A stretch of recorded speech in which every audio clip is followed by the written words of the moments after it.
Tiene que ser uniforme. Por ejemplo, aquí vemos que todos estos circuitos de abajo tienen una distribución o una separación constante entre ellos. Es una separación uniforme. Igual que estos componentes, podemos ver cómo todos están de forma paralela a una misma distancia, a una misma altura, separados a una distancia uniforme entre cada uno de ellos. También la orientación, vemos que tienen estas marcas de referencia, todos llevan la misma orientación. Entonces aquí lo que buscamos es esta distribución de los componentes. Entonces en el planteamiento, en esta diapositiva que mencionábamos, que para comenzar a hacer la distribución de los componentes se requiere comenzar con los componentes grandes, principales, críticos, como algún microcontrolador, algún DCP o algún FPGA. Ya una vez que coloca estos componentes principales, pues ya la siguiente es colocar las resistencias, capacitores, condensadores alrededor de estos dispositivos grandes. Aquí en el 2 menciona que se utilicen como grid. El grid es el enrajado que nosotros podemos colocar componente y componente. Menciona que sea de 50 mils o de 1.27 milímetros, o de 100 mils y de 2.54. Es la rejilla que se requiere para colocar estos componentes grandes. ¿Esto con qué objetivo? Que cuando uno coloque los componentes y el siguiente tenga al menos una separación de 1.27 milímetros o de 2.54 milímetros. Y en este caso, si fuera una rejilla muy delgada, muy fina, pues ahí podría ser que no sea tan visualmente observable que uno se saltó o uno está arriba de un cuadro que otro.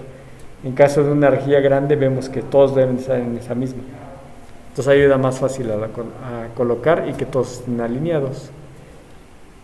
Dice, y ya si utilizar 25 con componentes como resistencias, ya para los capacitores, todos los componentes pequeños vamos a utilizar 25 mils para identificar que todos van a estar alineados también. Después viene la sección, el punto 3, que dice aislar la sección analógica digital y fuentes de alimentación. Esto ya lo habíamos comentado desde acá, que todos nuestros circuitos digitales van a ir en una etapa, analógicos en otra etapa y mixtos en otra etapa. Entonces a esto se refiere con aislar las secciones analógicas digitales de la fuente y la fuente de alimentación, organizarlos. Aquí veíamos en esta diapositiva cómo la parte de potencia pues se tiene en una sección, todo lo que corresponde a la fuente de alimentación. La analógica podría ser alguna de estas etapas, la digital podría ser alguna de estas etapas. Aquí vemos cómo está esta etapa, es similar a esta de acá y tiene distribución similar de componentes. Y básicamente pues todos están distribuidos uniformemente por etapas. Entonces dice organizar los componentes.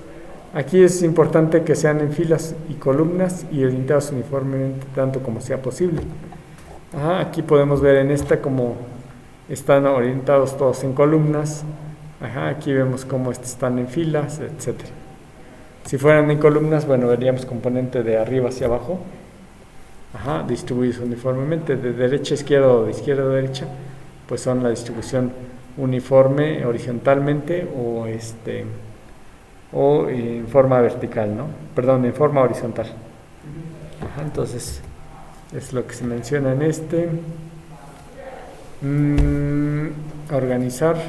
Después dice mantenga por lo menos un espacio de 40 mils o 1 milímetro entre los componentes y el espacio de 100 milímetros de componente a borde de la placa. O sea, si yo pongo una resistencia, la separación o la distancia debe ser de 1 milímetro al menos. Va a haber un espacio de 1 milímetro, la medida del componente 1 milímetro, la medida del siguiente componente 1 milímetro. Toda la separación al menos va a ser de 1 milímetro como mínimo. Y con respecto a la tarjeta, si la tarjeta termina aquí en el borde del dispositivo, el dispositivo no debemos de pegar. O sea, al menos debe de estar una separación de 254 milímetros o de 100 mils con respecto al borde de la tarjeta. Eso es lo que dice en el punto 6. En el 7 dice coloca los condensadores de desacoplamiento tanto como sea posible del ABCC. Esto lo vamos a ir viendo más adelante con respecto a la fuente de alimentación. Y la 8 pues es colocar LEDs, indicadores, puntos de pruebas, puentes, componentes ajustables de fácil acceso. Eso es con respecto a la distribución de los componentes. Esto tiene que ver más con la orientación, ubicación y orientación de los componentes. Dice orientación de los componentes en la misma dirección. O sea, todos deben de estar así orientados o todos deben estar así orientados, como uno decida, horizontal o vertical. ¿Sí? Aquí vemos una distribución horizontal de los integrados de estos componentes, de estos, y una orientación vertical de estos dos transistores. Ajá. Usted elige si estos, ahorita en este ejemplo los pusieron así, pero pueden ir así los dos. Ajá. Aquí vemos también otros transistores igual orientados en la misma dirección que los de acá. Aquí vemos cómo los orientaron ahora de forma horizontal, pero ahora a lo largo. O sea, abajo tenemos esta misma distribución, pero ahora aquí se cambió la orientación. Pero bueno, estos tres siguen la misma distribución. No es que, bueno, a eso me refiero con que pues lleva una distribución más o menos uniforme y estos también una distribución uniforme. Serían LEDs y capacitores.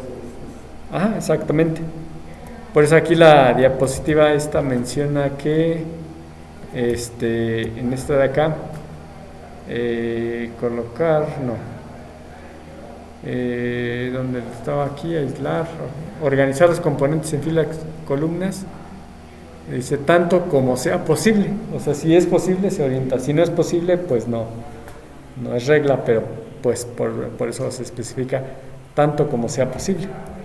Lo ideal es que todo quedara ordenado, pero a veces no se puede. Entonces aquí vemos cómo en este orden sobresalen sobre este orden, pero al final están orientados. Ajá, entonces a eso se refiere. Dice orientación, evitar que los componentes de la capa, evitar componentes en la capa de boro. Sí. Eso ya lo habíamos mencionado también. O sea, de la tarjeta de top. Si es esta la de top, no poner la de boro componentes. O sea, tratar de que todos queden. Exactamente. Si no se puede, bueno, pues si se ponen, si no, si se puede. Si se puede, pues sí, en la de top. Si no, pues ya se puede ocupar esta como una alternativa, pero no es tan común. Tratar de ubicar, también los mismos del SMT, o sea, los capacitores de inserción, pues ubicarse en esta capa y no en esta de acá. Ajá. O sea, igual también en la capa de top. También si ocupa dos tecnologías, o sea, tecnología de inserción y tecnología de montaje superficial, le va a incrementar el costo de la producción de una tarjeta. ¿Por qué? Porque hay que hacer doble trabajo. Entonces eso al final pues resulta en un costo adicional. Si todo lo pudiéramos manejar en montaje superficial, sería el costo inferior que al usar dos tecnologías. Ajá. Dice, deberá terminar todos los planos con un solo trazo. O sea, el plano de tierra lo vamos a ver, que es todo el resto que queda de la tarjeta. Entonces aquí dice que todo terminarlo en un solo trazo. O sea, que no haya añadiduras. Pero bueno, eso lo vamos a ver más adelante. Y dice, cuando especifica un chip debajo de un dispositivo, esto puede dificultar las inspecciones y el retrabajo y las pruebas. O sea, las etiquetas son especificaciones. Si yo pongo abajo de los componentes de estas etiquetas alguna nota o alguna matrícula, pues me va a dificultar al momento de soldarlo porque voy a tapar las etiquetas. En el caso de un capacitor, este es un capacitor de montaje superficial. Si yo pusiera el signo más aquí, al momento de soldarlo, pues me doy cuenta y lo pongo así. Pero al momento de revisarlo no sabría porque quedó abajo del componente. Tendría que quitarlo. Ajá, y entonces tendría que quitarlo y eso es dificulta. Por eso dice, cuando se especifica un chip, o sea, debajo de un dispositivo, o sea, una etiqueta debajo de un dispositivo, esto puede dificultar la inspección, el retrabajo y las pruebas. Y después dice, todos los componentes utilizados en el lado de soldadura por ola del ensamblaje deben ser aprobados primero por su fabricante para la inmersión en un baño de soldadura. Es decir, si yo pongo algún componente de inserción y voy a utilizar baño de soldadura, tengo que saber que sí puedo someter a ese dispositivo y a la tarjeta en el baño de soldadura sin afectarlo. Vamos a ver más adelante que hay componentes como los capacitores normales que traen un plástico y ese plástico sí puede quemar. Entonces hay que verificar, consultar qué tipo de... Por ejemplo, se puede soldar por una cautín, o sea, si usted pone su capacitor aquí y lo solda con un cautín no pasa nada, se puede soldar. Pero en el caso del baño de ola de soldadura, ¿qué tanto puede afectar el calor al plástico? Entonces hay que tener esa parte en cuenta. Ajá. Entonces ahí hablamos de la distribución uniforme, de las secciones por áreas y la siguiente etapa tiene que ver con la distribución de potencia en el PCB. Aquí cabe remarcar que cuando tenemos cuando tenemos las pistas de cobre, estas pistas de cobre van a trabajar a baja frecuencia o a alta frecuencia. Cuando trabajamos a baja frecuencia, la corriente directa es la más baja frecuencia, es constante. No va a cambiar, entonces no tiene frecuencia o es constante. En el caso de la corriente directa, que es más pegado a lo que sería la baja frecuencia, aquí debemos cuidar mucho el flujo, sobre todo el flujo de corriente, el ancho de la pista, más que otros efectos que vamos a ver más adelante que tienen que ver con la alta frecuencia. En la alta frecuencia tenemos que ver que la inducción electromagnética cuánto va a afectar a las otras pistas. En el caso de la corriente directa, ¿no? ¿Ustedes ya llevaron teoría electromagnética? Yo apenas sé que son Electricidad y magnetismo. Y ahí se habla de que una corriente va a generar un campo eléctrico. Cuando es constante la corriente, el campo magnético no cambia. Pero cuando ese campo magnético constante, usted pasa otro conductor moviéndose a través de ese campo magnético, va a cortar las líneas electromagnéticas y va a generar un potencial en las dos terminales de ese otro conductor. O como del transformador. El transformador tiene dos bobinas, pero al trabajar una señal senoidal se induce del otro lado la señal senoidal. Si fuera corriente directa, yo pongo una batería a mi transformador, solamente cuando lo cierro en el circuito genera un campo magnético que corta las líneas del otro y se va a ver un incremento y después otra vez un decremento. ¿Por qué? Porque la bobina después de haber generado ese campo magnético se vuelve constante y una constante con el inductor que está allí, que al final son derivadas, pues se va a volver igual a cero. Entonces a la salida ya no va a tener nada nuevamente, solamente lo tiene cuando usted cierra el interruptor, se genera ese campo magnético corta las líneas, se genera un voltaje, pero como ya se vuelve constante, vuelve a decaer y se vuelve a hacer cero. Entonces si yo dejara mi transformador con una corriente directa, nunca tendría después de un cierto tiempo ya nada a la salida. Tendría que estar switchando para ver el cambio. O si meto una señal senoidal, voy a ver la señal senoidal a la salida. Ahí en el caso del transformador, les comentaba a los compañeros que al final la relación de potencia de entrada y salida es la misma, o en teoría tendría que ser la misma. Es decir, si yo tengo 10 watts o 1 watt y 1 watt, o sea, al final lo único que podemos decir que va a haber de pérdida es por el calentamiento de la bobina y la parte física del material. En lugar de tener, si yo tengo una relación de 1 a 1, o la potencia es de 1 watt, a la salida no voy a tener el 1 watt, voy a tener menos de 1 watt, porque ese calentamiento va a hacer que decaiga mi potencia de salida. Pero al final dice uno a lo mejor tengo 0.8 de watts, a la entrada tengo 1 watt y a la salida tengo 0.8. El 0.2 se está cayendo en el cable, en el calentamiento, en todo lo que queda ahí, ¿no? El remanente. Se está perdiendo.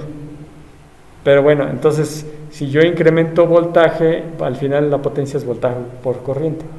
Si yo aumento el voltaje, También si la relación sigue siendo la misma vamos a suponer que fuera de 1 a 1, porque la potencia, vamos a despreciar ahorita el calentamiento y todos los efectos. Entonces es 1 watt.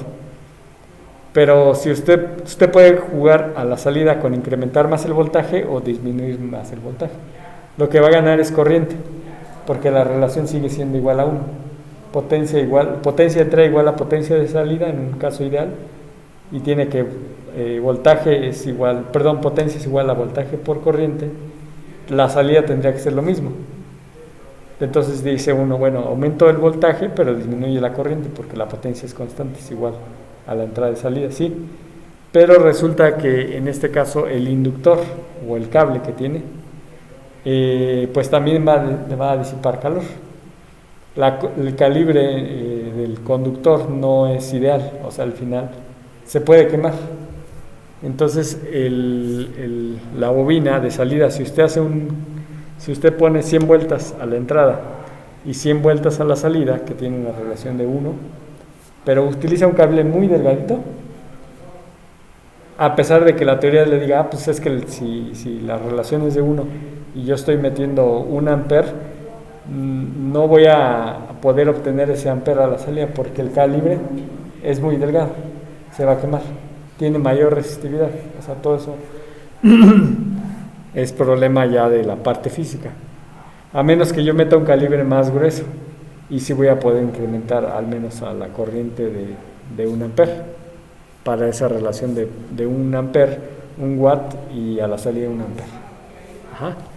Entonces al final en corriente directa lo que nos importa es la resistividad y lo que soporte este cable, porque este cable, a pesar de que lo vemos aquí, se puede fundir con 1 amper, a pesar de que yo tenga aquí una fuente de 2 amperes y una carga que me va a consumir los 2 amperes, pero este medio pues puede ser que nada más me soporte 1 amper. Entonces todo esto pues se tiene que considerar.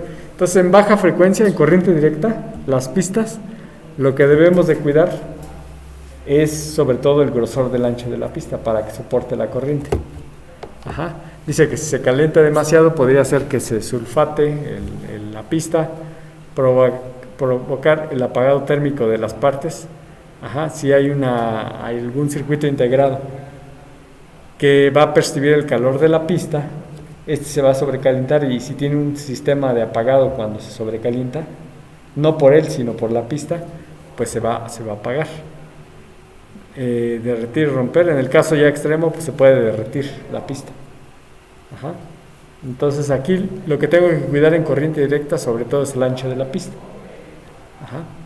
En alta frecuencia voy a cuidar otras cosas que vamos a ver más adelante, pero en baja frecuencia sobre todo esa parte. Entonces aquí tenemos un diagrama en donde les menciono, usted tiene su batería, aquí es de 48 volts, creo que sí es de 48 esta batería. A su circuito no lo va a alimentar con 48, o sea, un microcontrolador lo puede alimentar con 5 volts o con 3.3. Ajá. Entonces usted tiene que ocupar un regulador para bajar ese voltaje. ¿Se podría omitir el regulador? Sí, pero siempre y cuando la batería mantuviera su voltaje constante por mucho tiempo, cosa que no ocurre. Usted en su teléfono celular nota que cuando tiene carga completa está totalmente lleno. Conforme se va bajando esta línea para indicarle que ya se va a acabar la batería. Entonces internamente tenemos un regulador que va a bajar la energía. Yo no podría alimentar mi microcontrolador con 5 volts y una batería de 5 volts, porque en el momento en que, si mi microcontrolador está hecho nada más para funcionar a 5 volts, en el momento en que baje a 4.9 podría ser que se apagara. Ajá. Básicamente el tiempo que tendríamos sería muy corto, porque con un tiempo muy corto ya estaríamos bajando el voltaje de la alimentación. En cambio, si yo pongo un regulador y esto se alimenta con 5 y este es de 48, bueno, puede bajar la batería a 47, sí, porque el regulador sigue manejando 5 volts. Puede bajarlo a 40 volts, sí, porque el regulador sigue bajando el voltaje a 5 volts. Entonces tengo un margen muy grande. Ajá. Cuando yo llego al voltaje de la alimentación, o casi al voltaje de la alimentación del regulador, no puedo tener 5 volts a la entrada y 5 volts a la salida, porque algo va a consumir este circuito regulador. Entonces, eso es lo que tengo que considerar en mi diseño, que este sistema, de acá, pues va a terminar consumiendo algo de energía. Entonces, a pesar de que esté bajando, siempre va a mantener constante el voltaje a la salida regular. Entonces, por eso necesitamos de estas etapas, de estos reguladores. Aquí vemos un 48 y a la salida tenemos 44, 48 y 24, 48 y 12. Podemos tener una derivación de muchos voltajes, a partir todos de la fuente de voltaje. Otra forma que se maneja es que de los 48 conecto y genero los 44, los 44 los conecto en y genero los 24 de conecto en Pero no tengo que hacer la potencia de otra fuente. Ajá. Al final pues se sigue utilizando, nomás cambia la configuración de la alimentación. Todos ahorita sería un tipo estrella, en donde la batería es mi centro y todas las conexiones hacia afuera son alimentadas de una sola batería. O la otra es que vayan en derivación, vayan en serie, una alimenta a otra y luego va bajando más el voltaje y va bajando más el voltaje. Esa sería otra configuración.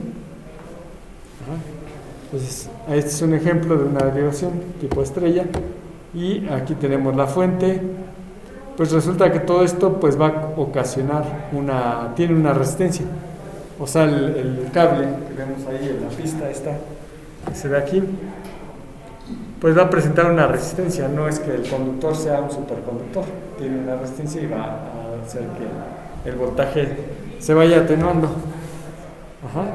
Y entonces todo esto pues va a ocasionar que pues haya pérdida de voltaje a través de las pistas. Bueno, a este tema le llamamos distribución de potencia en el PCB.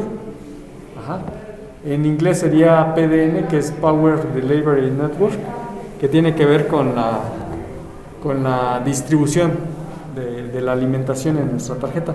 Recuerde que cuando nosotros alimentamos la tarjeta vamos a encontrar muchas fuentes de alimentación. No es que solamente sea una, sino son varias dentro de la misma tarjeta. Entonces, bueno, aquí ponemos otra diapositiva. Aquí lo que mencionábamos es de que si la alimentación, por ejemplo, este conector de la laptop, parte de que aquí viene de la fuente de alimentación, y aquí internamente se va a encontrar la fuente de alimentación primero, y de aquí se va a hacer la distribución para llegar a todos los componentes. Entonces tendríamos una distribución de muchas fuentes. No es una fuente alimenta todo, sino hay varias distribuciones de varios componentes para alimentar. Al final la fuente viene aquí viene un VRM, un regulador de voltaje, y aquí podemos ver un capacitor de acoplamiento y un circuito integrado. Aquí, como le comentaba, este de acá sería en las dos pistas paralelas. Sabemos que esto va a generar un campo magnético. Ese campo magnético pues se va a inducir hacia esta otra pista. En el caso de que fuera un transformador, el efecto transformador, solamente cuando usted alimenta a la pista y se genera este campo magnético, veríamos reflejado el efecto en esta otra pista. Pero ya una vez que se alimentó y es constante, desaparece la inducción en esta otra. A menos de que se moviera, veríamos el corte de las líneas. Pero en el caso de que sea constante, nada más se vio cuando yo lo alimenté, se generó el campo, cortó las líneas electromagnéticas, cortaron a este otro conductor o pasaron a través de él, y entonces genera la corriente. Pero ya cuando es constante, pues ya no pasa nada, ya no se observa el efecto transformador.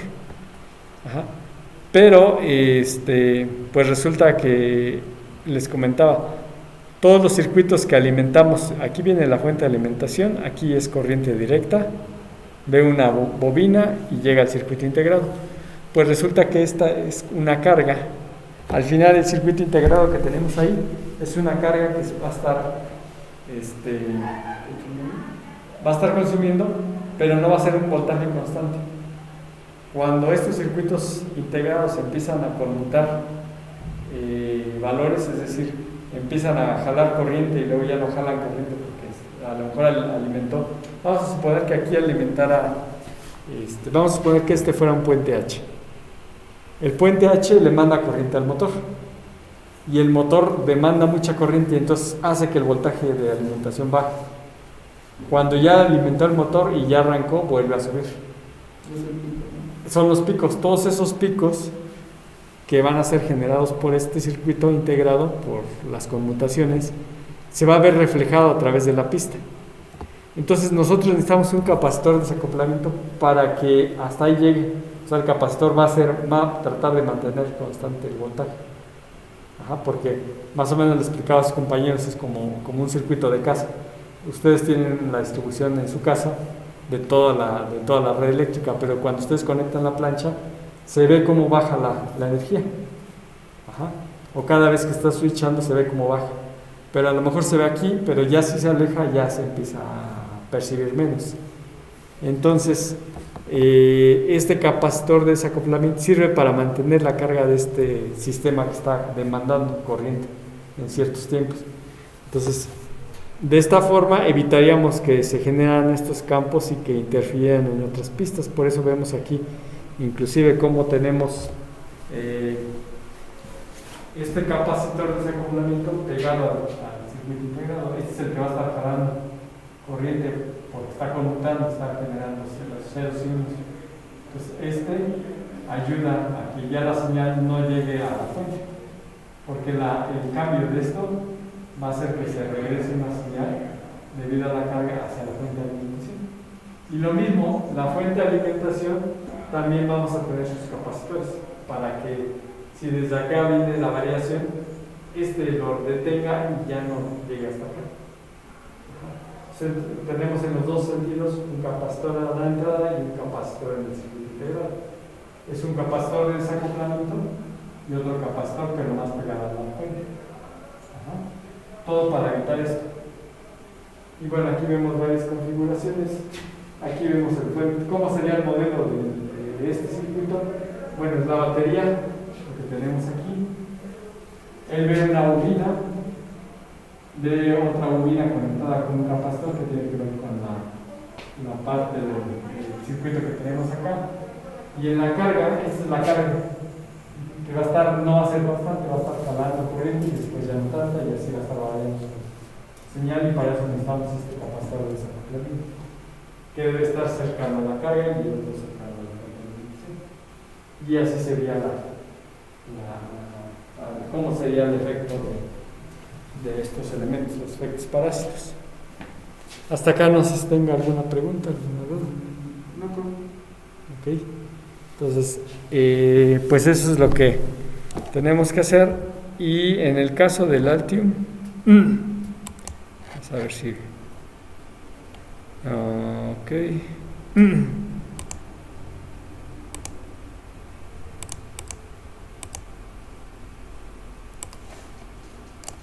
Vamos a ver aquí.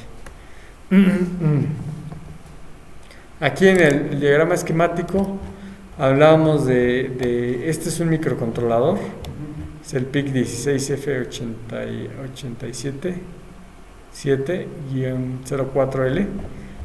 Aquí lo importante es que para que este funcione, pues bueno, básicamente necesitamos primero alimentarlo con BCC y con BSS, que es tierra. Cuando nosotros le alimentamos, al menos todo esto ya está funcionando, el microcontrolador. Falta programarlo, que es otra parte que hay que hacer para que pues tenga una funcionalidad. Entonces aquí lo importante es primero alimentarlo con la fuente de alimentación y tener sus líneas de programación para poder descargar un programa a este microcontrolador. Pero básicamente con esto ya funciona, ya que actualmente los microcontroladores tienen osciladores internos, o sea, ya tienen una señal digital interna. En caso de que no, se ocupan estas terminales y se pone un oscilador externo. Hay diferentes modalidades de osciladores.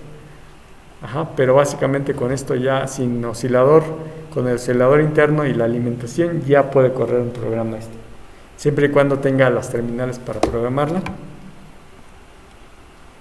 y pues podamos conectarlo, ¿no? Aquí vemos cómo se conectó el diseño 3D de la tarjeta. Aquí lo tengo, aquí este circuito integrado. Aquí podemos darle en View en 3 y aquí movemos el modelo en 3D. Ajá. Aquí podemos ver el modelo 3D de vemos el conector. Ajá. Vemos los capacitores, las resistencias R1, R2, R3, R4, y eso es lo que estamos observando en el diseño de la, vamos a ponerla aquí, vista, view. Ahí ya están orientados, por ejemplo, las resistencias, ¿no? Ajá, exacto. Aquí ya tenemos la orientación. Más o menos me ayuda un poco ver el diagrama esquemático, el que tengo aquí, para ver R1, R2, R3, R4. Entonces aquí tengo R1, R2, R3 y R4. Ajá. Ya tiene la misma orientación. De hecho, tiene muchas herramientas el software. Por ejemplo, si yo coloco estos acá, para alinear, ajá, están acá arriba. Aquí vemos alinear a la izquierda, a la derecha, distribuir horizontalmente. Por ejemplo, ahí le digo distribuir horizontalmente, pero a lo mejor tendría que haber orientado primero. Alinear, a ver, vamos a darle clic aquí. Aquí me dice, ¿no? Lo top, ahí está. Lo subió porque los alinea a través del top, pero igual tengo alinear, creo que aquí alinear bottom, ahí está. O sea, todos los sube o todos los baja. Igual si no hubiera una distribución uniforme, por ejemplo, ahí están orientados, pero por ejemplo yo tengo estos que están muy pegaditos aquí y están más pegados. Bueno, una forma les decía aquí es alinear en top, ahí están todos en top. La otra es distribuir. Aquí también tengo la opción de distribuir uniformemente, horizontalmente. Con esto ya se distribuyen. Entonces ayuda bastante esta herramienta. ¿Qué más opciones tengo de Todas estas, ¿no? Inclusive centrar, vertical, distribuir verticalmente, incrementar vertical espaciado, etcétera, ¿no? Entonces todo tengo estas opciones. Y bueno, aquí ya tengo todos esos componentes. Aquí las líneas estas me indican que ahí van a ir conectados, pero no indica que es la conexión. Ajá, todavía no me indica que es la conexión. ¿Cómo? Las pistas están aparte. Sí, aparte. Ahorita estamos solamente en lo que sería la distribución de los componentes, ¿no? O sea, ahorita estamos hablando de tener estas distribuciones y en estas que veíamos aquí, orientación, distribución. Entonces, en este caso, mi sistema, pues ya más o menos los centré el circuito integrado. Los componentes decía que van alrededor, entonces estos van aquí, más o menos. Se los también por acá. Ajá. Si yo tuviera la fuente de alimentación desde aquí, pues tendría que haber puesto el regulador de voltaje a la entrada, ¿no? O sea, sería mi entrada, y aquí iría mi fuente de alimentación y ya después entraría a mi circuito. Ajá. ¿El circuito no lleva un capacitor de acoplamiento? Ajá, necesita un capacitor de desacoplamiento de la fuente de alimentación. Nada más que en este caso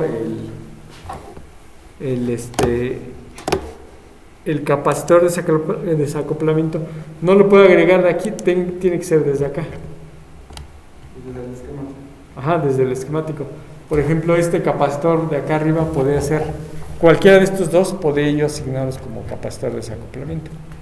Nada más que, por ejemplo, aquí tengo VCC GND, entonces aquí selecciono VCC, sería y selecciono GND.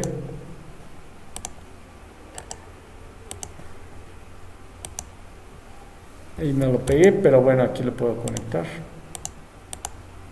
Ahí está. Entonces ahora sí, para cualquier modificación aquí, tengo que salvar al menos este documento, o puedo salvar todo el proyecto. Nada más que aquí en Design tengo que actualizar el diseño, dice Update PCB Document del archivo PCB-Doc, ¿no? Entonces, actualizar.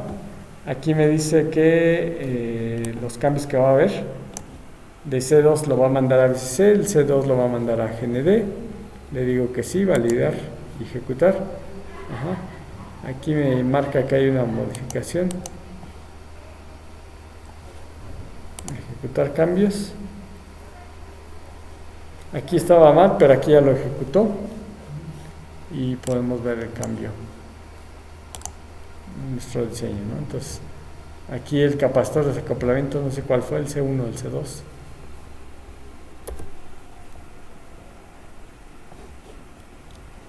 ¿Cuál sería? Sí, vamos para allá.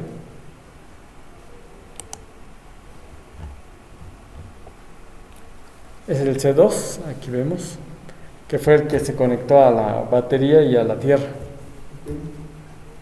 Entonces aquí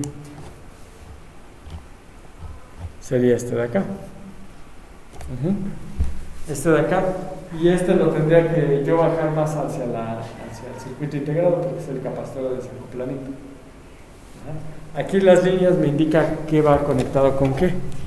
Entonces pues aquí lo podemos ver. De hecho lo puedo rotar en la barra espaciadora. Lo más conveniente es que fuera por aquí. Esto para más o menos mantener lo que mencionábamos en la diapositiva.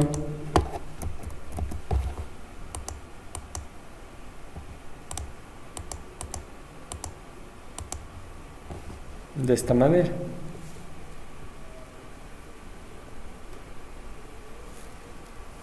Ajá, hasta acá no sé si tenga alguna pregunta, alguna duda. Okay. Entonces acá ya tengo el capacitor, este lo vamos a dejar. Y entonces cualquier modificación se tiene que hacer desde el esquemático.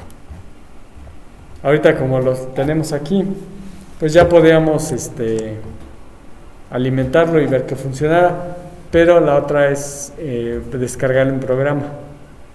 En Microchip, si no mal recuerdo, las líneas que aparecen ahí de SDA, me parece, estas de acá me parece que son las de programación, pero eso lo puedo ver en las especificaciones.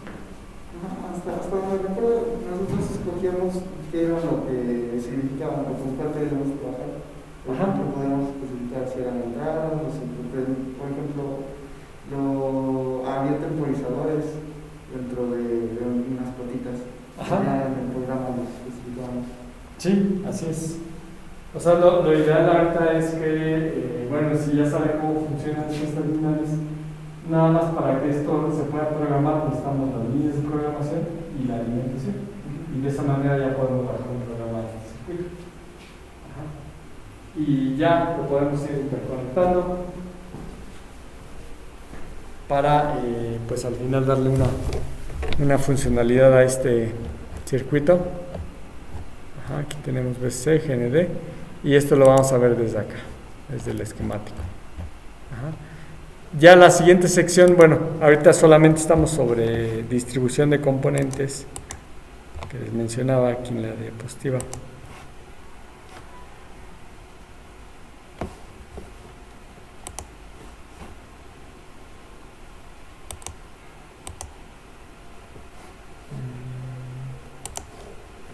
Déjenme ver esto, ¿por qué no pasa?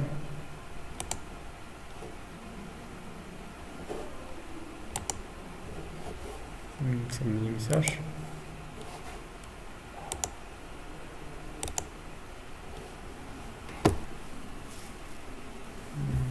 Vamos a ver, aquí está. Entonces, ahorita lo que hay que hacer es estos criterios, nada más para acomodar. O sea, todavía no empezamos a enrutar. Porque, sí, Y ahí vamos a ver que son diferentes, o sea, no podemos enrutar todos con la misma técnica, porque va a haber unas líneas que van a ser, algunas pistas que van a ser alimentación, que es corriente directa. Entonces hay ciertas estrategias que seguir para la alimentación en corriente directa y otras que van a manejar alta frecuencia, que son otras consideraciones diferentes que vamos a trabajar. O sea, no todas llevan, no aplican la misma restricción. Ya les comentaba la vez pasada, en las diapositivas pasadas, que la regla que ustedes mencionaban mucho era la de 90 grados, ¿no? Pero bueno, si fuera de alimentación en corriente directa no pasa nada. Este efecto pues no se ve minimizado. Ajá. Pero en el caso de corriente alterna esto sí es importante. Y esto de acá, sobre todo manejar ya hasta inclusive líneas curvas totalmente. Pero entonces ya no me importa tanto el ancho de la pista, sino la forma geométrica. Entonces les comentaba que en este caso pues estos efectos ya se ven mejor reflejados con este tipo de acabados que estos de acá. Ajá. Pero si ves corriente directa, pues cualquiera de estos funciona sin problema. Entonces, aquí también les comentaba hace rato sus compañeros que estos dos cables que viajan hacia el circuito pues simulan un cable coaxial, el cual pues, evita que se disperse la señal.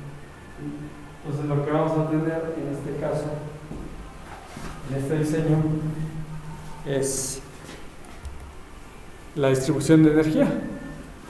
Cuando hablamos de distribución de energía, lo que buscamos es que no esos efectos se vean reducidos, porque al tener usted dos líneas separadas, vamos a suponer que usted tiene la pila y dos líneas separadas, lo que va a hacer es un efecto antena. O sea, el efecto antena es que puede recibir cualquier señal y verse reflejada en la alimentación, que es más o menos, usted se ha fijado en las antenas de televisión que al final terminan en dos sentidos opuestos. Ese es porque captan mejor la señal. Pero cuando viajan, para que no se pierdan, pues generalmente van encapsuladas una de otra, por eso para el cable coaxial. O dos pares de cables que generalmente van. Ajá, el duplex, que en este caso evita que se disperse o que llegue una señal por esos puntos. Ajá. Entonces, por ejemplo, aquí vemos un diseño pobre. ¿Por qué pobre? Porque aquí estas pistas, estas de alimentación en color negro, sería por ejemplo la terminal negativa y esta de acá sería la terminal positiva. Estos de acá son circuitos integrados. Entonces, tiene una gran distancia entre la tierra y la alimentación y va a generar estas zonas que van a ser como el efecto antena. Ajá. Cualquier inducción de señal pues, se va a ver muy afectado. ¿La inducción por los capacitores o por otros componentes? Por las mismas transiciones de los componentes. O sea, si usted hace que un circuito, usted alimenta un circuito con corriente constante, pero ese circuito constante al final está generando una transición, una señal 0 y 1, o un cambio de señal, él está generando los campos y eso se induce en la alimentación. Entonces se vuelve un circuito cerrado, el cual ese mismo que está cambiando está afectando su mismo sistema. Entonces, al final, si cualquiera de estos genera una señal o una variación a la salida, está generando campos magnéticos que van a afectar esto porque esto es una antena. Ajá. Y estos efectos, como ahorita usted me preguntaba, bueno, pueden ser externos esas señales también, porque si hay un motor eléctrico que está generando, o un ventilador o una lámpara que generan 60 Hz, se va a inducir y los va a captar las pistas. O sea, capta la señal de afuera, pero también puede captar la señal de adentro. Entonces todo eso no es bueno manejarlo de esta manera, por eso aquí dice que es un diseño pobre, porque no es bueno este diseño, a diferencia de este. Aquí vemos cómo la de tierra y la de alimentación siempre van a estar pegadas. ¿Para qué? Para que la alimentación no se induzca o se induzca lo menos posible. Ajá. Entonces aquí tenemos la fuente de alimentación, un circuito integrado, otro subcircuito, y tenemos la de ida y la de regreso cercanos, como si fuera un cable coaxial. para evitar que esas pistas se vean dañadas por... Pero ya se tienen que, por ejemplo, ahí solo 2 capas. Ajá, 2 capas, exactamente. Puede ser inclusive una capa, pero las 2 pistas deben de ir una y regreso deben estar pegadas. ¿Para qué? En la alimentación, para que no tengamos efecto antena. Ajá. Por ejemplo, si estos generan variaciones y generan señales que pueden afectar a otras, les digo, vamos a seguir ciertas estrategias para altas frecuencias, pero también estos componentes tienen sus capacitores de desacoplamiento, estos de acá. O sea, alimenta y el capacitor de desacoplamiento evita que la señal generada por el circuito regrese por la misma de alimentación.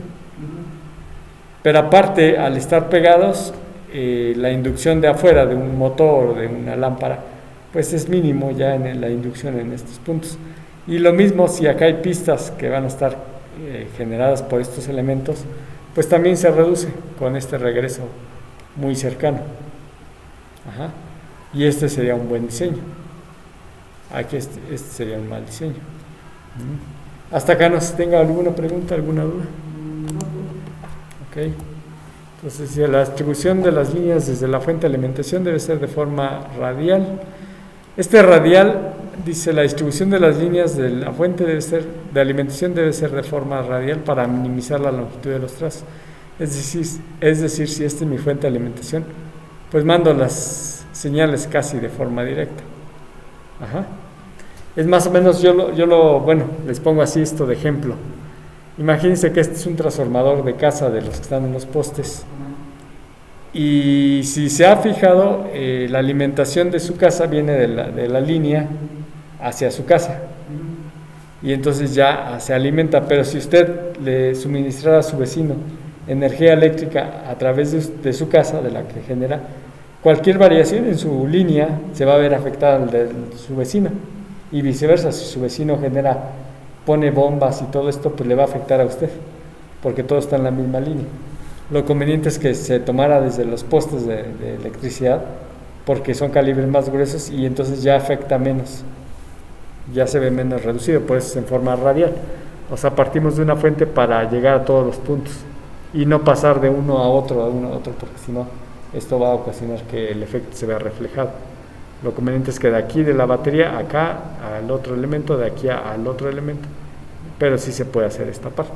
Y si se hace, pues tiene que estar el ida y el regreso lo más pegado posible. ¿Sí? Entonces, esto es para minimizar estos problemas. Dice, la línea de energía y tierra deben ser adyacentes entre sí.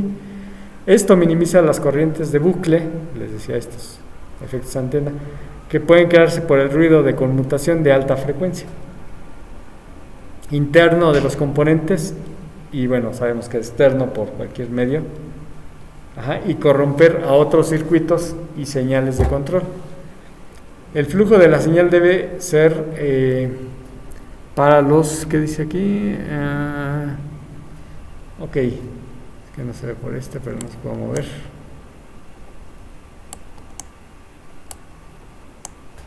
Ok, bueno, dice para altas de retorno. Ok. Bueno, más bien dice, el flujo de señal debe ser paralelas a las señales de retorno.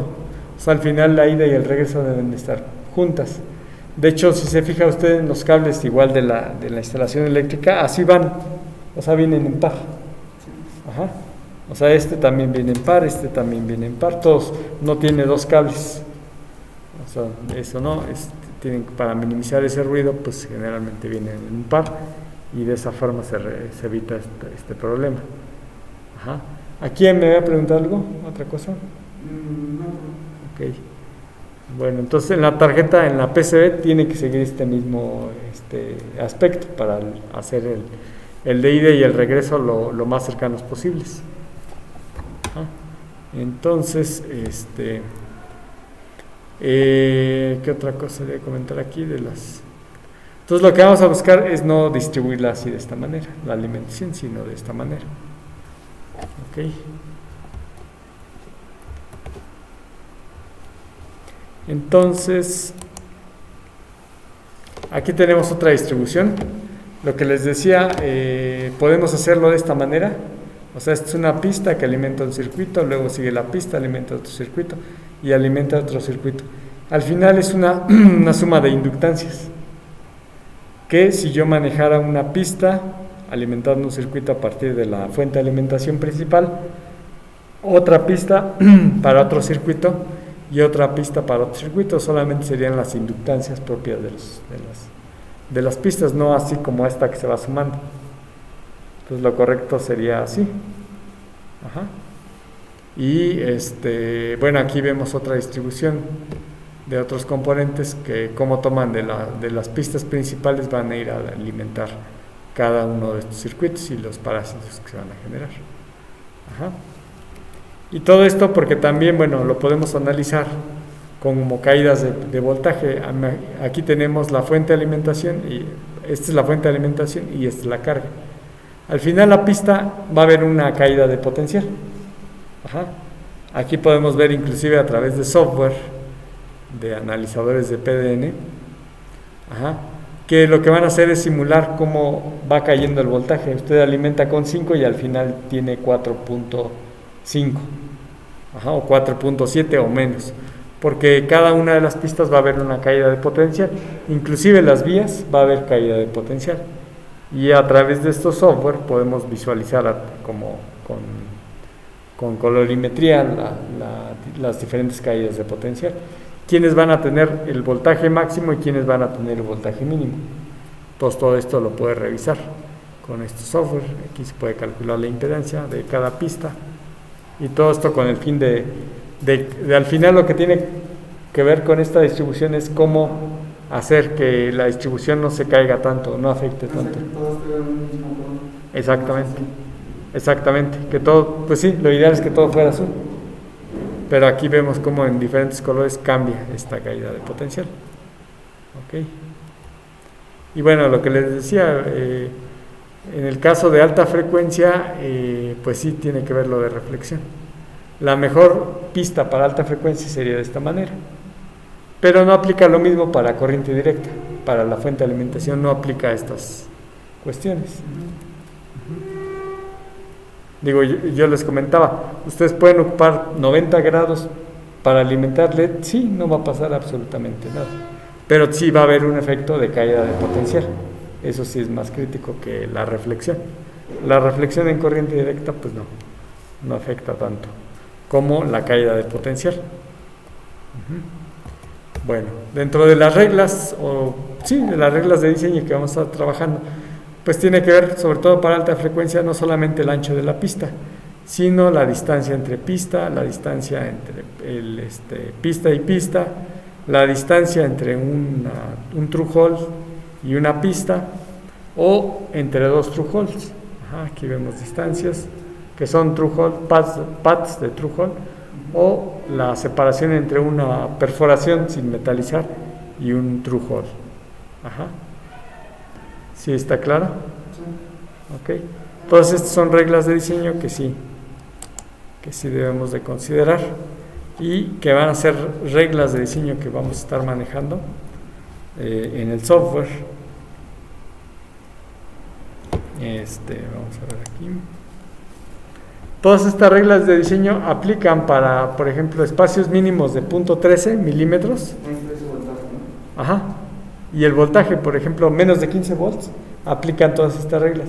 Si ya hablamos de 30 o de 60 o de 100 volts, ya tenemos que considerar otras características de separación.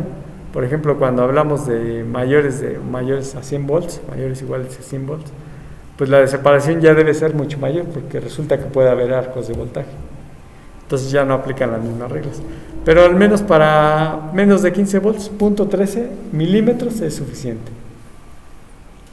Que es 0.1 milímetro, un décimo, casi un décimo de milímetro, que es una distancia muy pequeña. Ok, bueno.